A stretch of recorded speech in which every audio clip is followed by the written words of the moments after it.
Let's talk a little bit about privacy with Bitcoin. You said you went Bitcoin Maxi and then you went towards Monero. Was that in response to what you found with privacy on Bitcoin, or did you just get exposed to Monero and you just thought this was kind of interesting? Like, what was the journey? Yeah, it was really because I had done a good bit with Bitcoin privacy before jumping into Monero.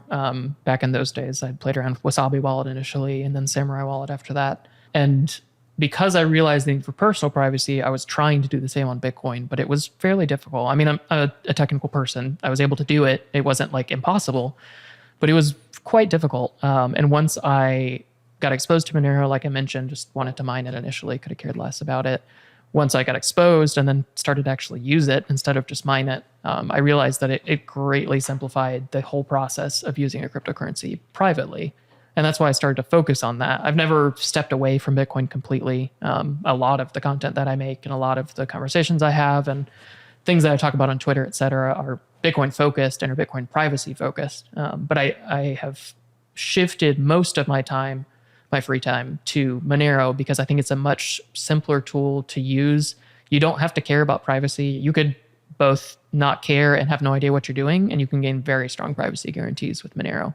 Not perfect. There are trade-offs, and we can walk through some of those as well. But it's, especially as someone who I think I've kind of become a privacy advocate and I'm trying to make content that's more broadly privacy focused, the tools that I recommend need to protect people well by default. And that is very much a low bar for me. And if something doesn't surpass that bar, I'm going to be very hesitant or I'm not going to recommend it.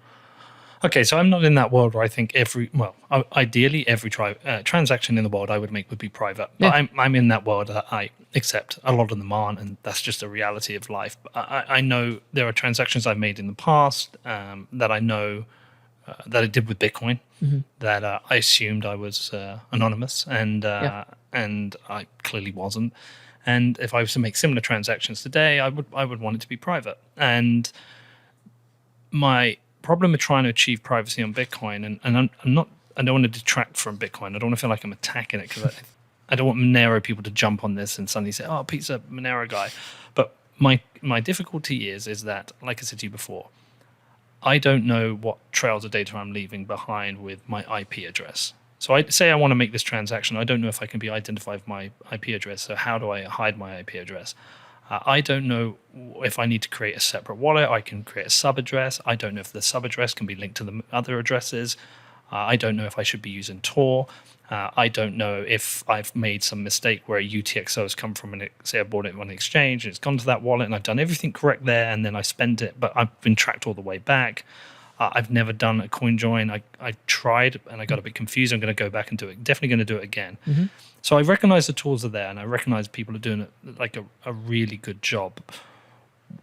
But with Bitcoin, what is the challenge of doing privacy out of the box?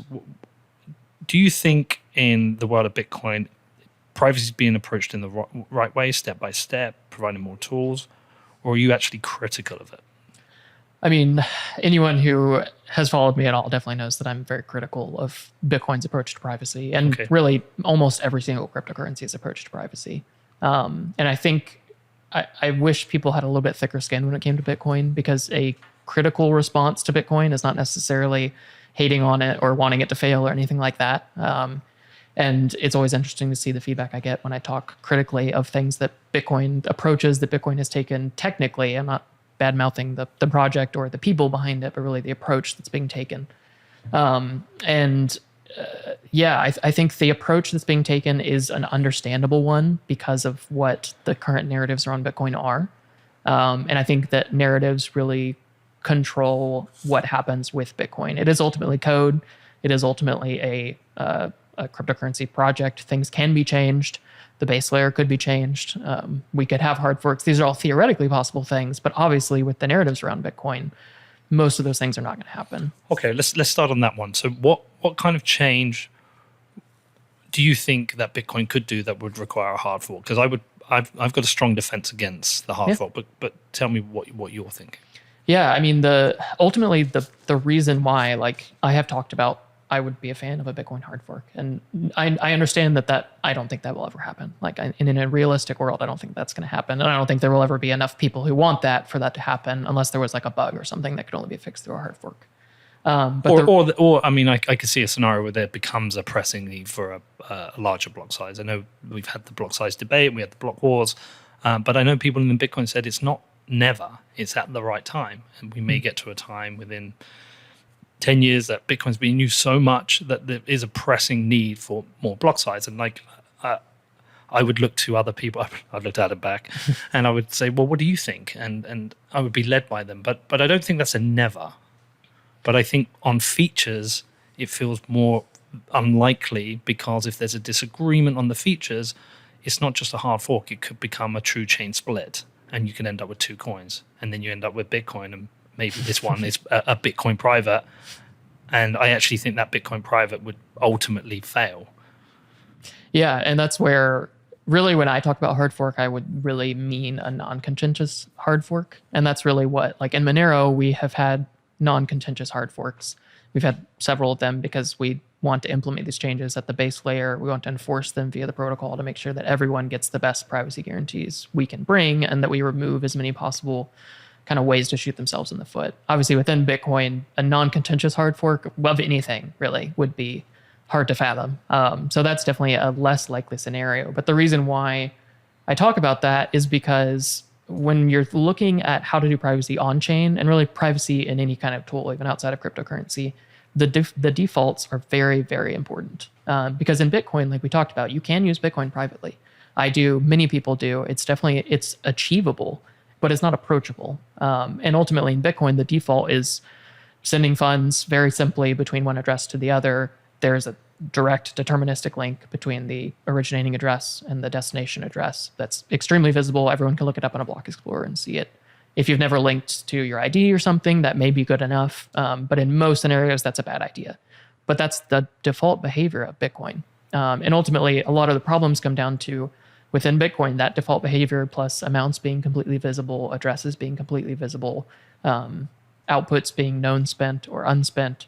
Those things combine to build a chain that I think was very useful in the early days to be able to demo it to people, for Satoshi to show people what Bitcoin did. If it had the privacy of Monero, I don't think, nice little nod to the name there. Nice little nod, man. If he had tried to demo something like Monero, I don't know if it would have ever taken off, because no one could have looked up a block explorer and seen these are the outputs, these are the amounts being spent. You couldn't visualize that in the same way that you could with Bitcoin being transparent. So I think there's a lot of value in the bootstrap phase of that. Yep. But those things boil down to it being extremely difficult to achieve privacy on Bitcoin, because you have to basically fight all of the defaults within Bitcoin to gain on-chain privacy. And that means anyone not using the right wallet, not understanding the tools, not properly approaching it, they're going to gain, they're basically just going to lack privacy. And they'll have that fragile pseudonymity, which hopefully will be enough for them. But for most people, it won't. And then the people who understand the tools, who take the time, who have the money and the technical expertise to approach the privacy tools, they can theoretically gain strong privacy on chain. So you really have kind of two classes of people transacting, and that some people can achieve privacy and some can't. And when you're able to do something via the protocol itself and enforce sane defaults, like for instance, if we want to talk about potential features, you could hard fork into Bitcoin.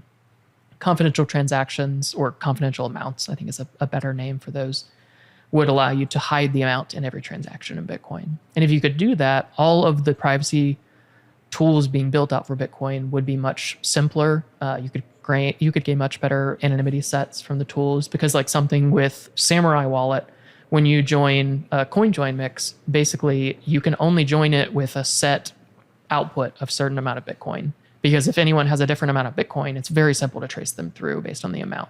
So if you could hide the amount, you could join with 0.01 Bitcoin and someone could have 50 Bitcoin in the same mix and it wouldn't matter. Right. Okay. Do you think there's another layer to this as well? I've not heard it discussed. It might have been discussed, but there's a huge regulatory lens on Bitcoin. Mm-hmm. Now, has been ever since it became popular. There are certainly people in this world who don't want Bitcoin to exist. They wish it would go away, for whether they have this fundamental belief that Bitcoin is bad, or just because they just want control. Whatever their reason is, there's this regulatory lens. Monero has both a weaker and a stronger regulatory lens in that it's not in the it's not the forefront of the industry like Bitcoin is, but there are higher concerns regarding it because it is completely private and there's assumptions and accusations regarding it. Mm-hmm. Do you think there's potentially an actual risk to Bitcoin having full on-chain privacy, in that at the moment that would be not palatable for regulators? I mean, Let's get the 21 million. Let's get a Bitcoin standard. Let's get everyone on Bitcoin, and then when we can't come back, then we could maybe add some deeper privacy tools. Yeah, I mean, I guess the two responses to that, to the last piece specifically, I would definitely ask people to consider: can we reach that state? Can we actually fight an adversarial battle, a digital battle, but a battle nonetheless, against the state to get Bitcoin to being at that stage without on-chain privacy?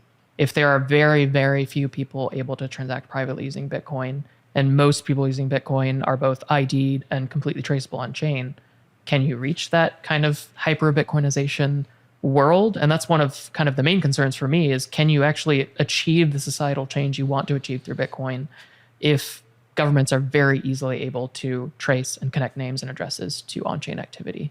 And I think the current state of Bitcoin is mostly there, unfortunately, both the coupling of most people coming in through KYC, centralized exchanges, and then most people using very simple, basic Bitcoin wallets where they're not getting any on-chain privacy. So I think that's kind of the pushback I would give on that idea of we can just add it in later, because you may not ever get to that stage if everyone who's using Bitcoin is able to be traced and they can shut down the few people who are trying to use Bitcoin in a way that they don't want it to be used. Well, I was thinking more because you get to the point where you can't shut Bitcoin down because so many people have it. If you add it at that point, it's a bit too late to kind of, because everyone's using it. It's it's ubiquitous. Yeah, I mean, I would argue now that Bitcoin's probably large enough that it couldn't be shut down, and much of the But it could be incentives regulated away. I mean, they could try to prevent people from easily acquiring it, but the beautiful thing with Bitcoin is that it doesn't really matter. I mean, ultimately, we should not be making our decisions on what Bitcoin should become, or what the protocol should be, or what wallets you should use, or even what cryptocurrencies you should use based on regulatory pressure. Because ultimately, they are not looking out for your good. They could care less about you as a person. And I guess the cypherpunks will be like, look, fuck you, just take them on. Like they have done historically. Yeah. And that's a lot more the focus that Monero has taken, is much more of a, maybe not anti-regulation. Many people are very anti-regulation, but much more of a, we're not going to worry about that. We're going to build the tool that will be the best tool possible for people. And then we're going to let the regulatory chips fall where they may.